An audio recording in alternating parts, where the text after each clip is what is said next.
That's life. That's what all the people say. All right, everybody. Okay, so, I made a video yesterday in regards to George Floyd and my opinions on it and what I thought was happening. And, and I wake up this morning to just even more footage of how the people of Minneapolis are handling it. And I want to give you guys some insight that is a little hard to admit because, well, we live in a outraged society where you're going to take what I say, some of you, and try to flip it to make it seem like whatever. But I don't care. I know my heart. And I'm going to say it to you because I don't think anybody else has the balls to say it. Listen, what happened with George Floyd, unjust. And I think that any sane human being, black, white, Hispanic, Indian, I don't care, who saw that video, felt this was unjust. And I think, and I want to believe that it upset all of us. Now, with that in mind, seeing the city react the way they did bothers me. I'm like, nah, how you do it? Seeing LA react the way they're doing now bothers me. But it's high level. You can't really see it. And then I see footage of people inside of Target now. Let me know. You have to go.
People inside pushing over disabled ladies that are like, hey guys, you shouldn't do this. Spraying them with extinguishers. Hey! She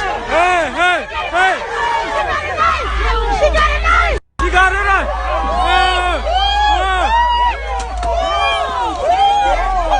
Get out of here! Hey, leave her alone! She got a knife!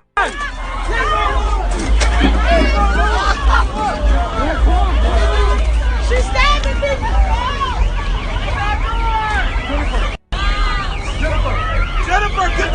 I'm seeing the zoomed in video of cops being surrounded by kids and they're breaking in the windows, and it's you by yourself versus 150 people.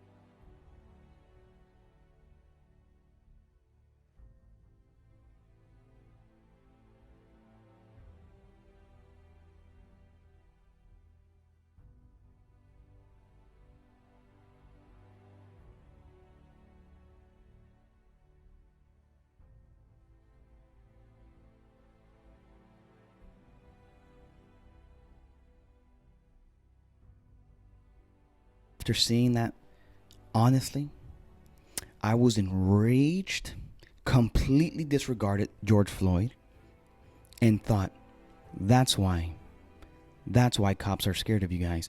That's why these things happen to you guys. That's why people don't believe you guys. That's why people are suspicious. That's why you guys are fitting the stereotype. Anger, hate was instilled in me.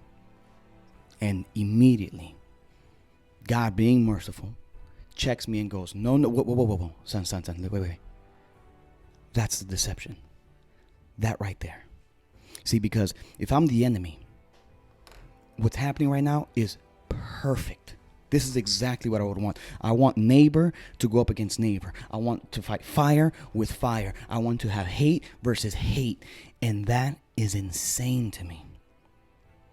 And so my fear was, okay, thank you, God. I appreciate you checking me. Thank you for correcting my mindset, right? Because if it wasn't for him, man, I'm telling you, I got lost a long time ago. But I think most of us can say not a lot of people out there have God in their life or don't have a relationship with him anymore. And so if that's the case, I'm nervous that the way I reacted is how a lot of America is going to react, because it is frustrating to see that that's how you protest this man's unjust death. You've negated it now. It's at the background. Now what people are going to talk about is how you guys spray people with fire extinguishers while they're disabled. Now people are going to talk about how you went and stole TVs as a way to be angry for George Floyd. Now people are going to talk about how you're trying to attack police officers that had nothing to do with that individual cop who abused his power. You're negating it. And so that's scary, because again, listen, if you want to enact change or do something that just wakes people up, doing it that way, that's not gonna work. And listen, I had a friend go, "Oh, you think peaceful protesting? Get the freak out of here, blah, blah, blah, blah, blah, blah, blah." And I almost believed her, but see, I love history, right? I love history. We've seen it happen. You guys know Dr. King, right? You guys remember the freedom walks? Shoulder to shoulder, walking peacefully, even though they were getting sprayed, even though dogs were getting sicked on them.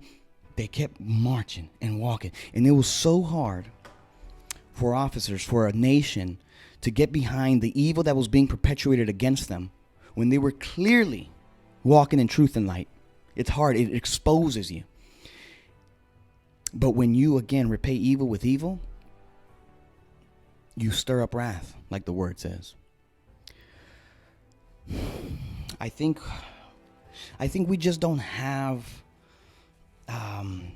tangible leaders like we did back in the days. You know, people that we looked up to. Because right now, you know who our role models are? Cardi B, Tekashi 6ix9ine. That's who you look up to. Oh my God, God help us. We don't have leaders like that we're able to emulate. I mean, we have history books and things of this nature, but we don't have people that we can that we can see and go, that's how you do it. And so because we don't have it, we're missing a general father figure in our society that we're able to look at and go, oh, that's probably a better way to do it. And so what's the solution, right? What's the solution? I don't know. But here's the only thing that I can think of. I think, I think we got to pray for one, or a group of them. Send somebody, God. Send anybody to show us what it is to get our point across in a way that convicts people who oppose you. See, because if you want to protest about an injustice, and the way you protest is by committing another injustice, I'm more enthralled to continue to do injustices to you.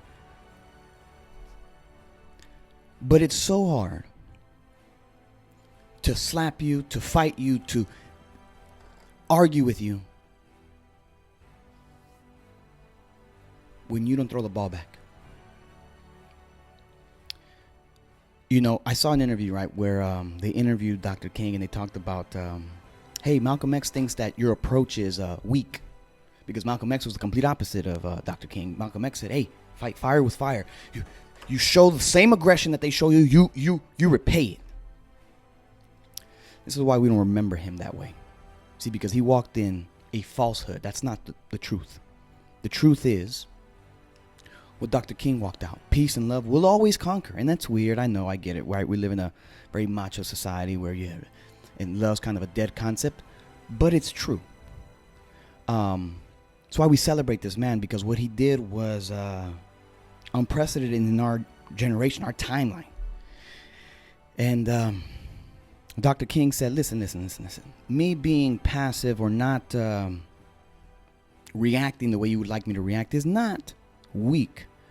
And he went on to expound on this word called meek, which is in the Bible, right? And what meek is, it's power under control. And he says there's far more power in that in reservation. And when you think about it, it's true. We're reading yesterday about loving your enemies, right? And how Jesus said, look, turn the other cheek if they slap you. And that bothers me. I'm an alpha man, and I'm not going to be comfortable with you putting your hands on my face. And let alone say, oh, get this one. But do you see how that's harder to do? And when you're hitting somebody, when you're aggressive towards somebody, and they don't react the way you want them to react, because listen, we know what an argument is, right? It's back and forth, back and forth, back and forth. But when someone de-escalates the situation with love, with a meekness to them, it exposes you and your aggression, and then you feel stupid.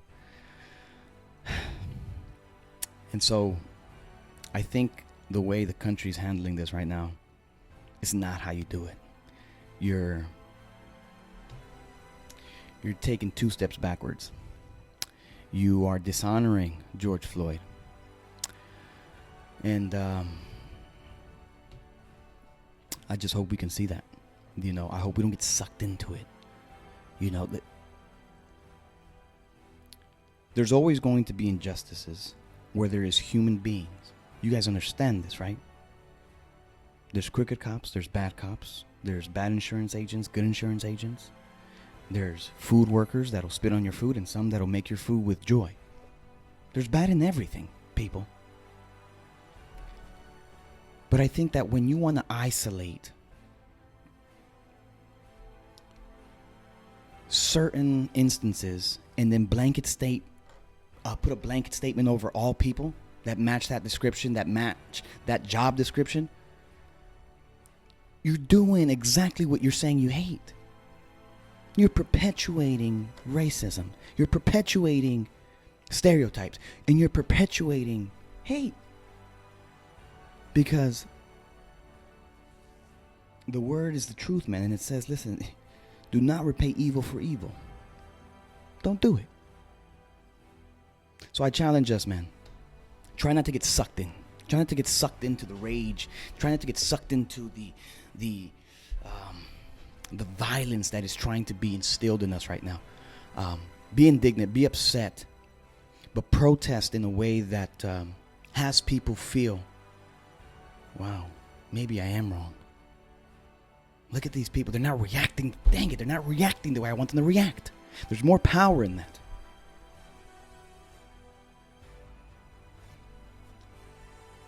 I see the officer being surrounded by the cops, right? And I think, think about it. You're in that cop car.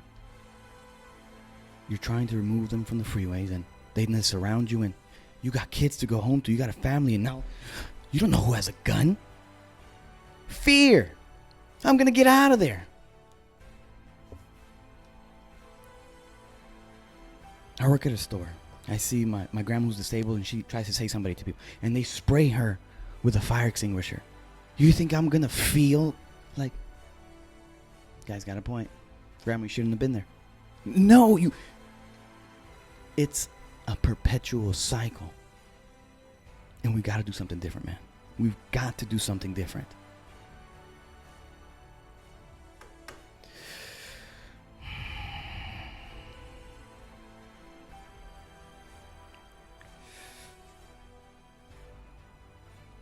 What do we do, huh? What do we do? What do we do? Not what we're doing. I know that much. Not what we're doing. I don't think it's going to work, man. I think this is going to get worse. We're a people that don't really wrestle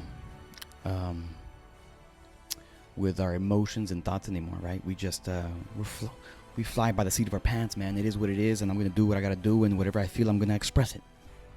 And I think that's so dangerous because, like I said, watching the videos, I was made hyper aware, thank you, God, of the emotions that were being stirred up in me. And I was like, oh. And I'm telling you, if that's in me, but God was able to check it, then that's in other people. And if God's not in their lives, it's not going to get checked. And when it's not going to get checked, the cycle continues. And we'll have another unjust death, and we'll have another riot, and we'll have more hate being perpetuated, and it'll just keep going down the line and going down the line. But hopefully this doesn't fall on deaf ears.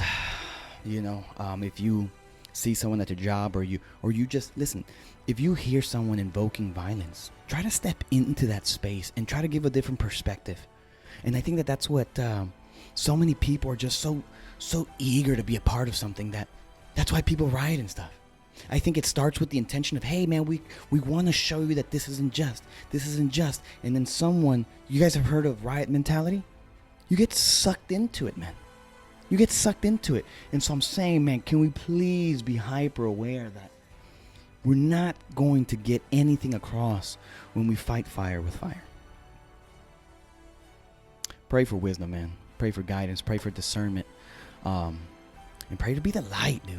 I mean, honestly, golly, it's such a dark, twisted world already, and you just want to keep adding to it. Yeesh. So, thanks for listening. Like I said, I'm putting up a video on George Floyd and my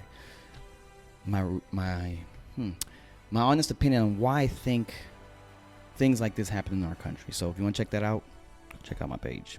Thank you. I'm out.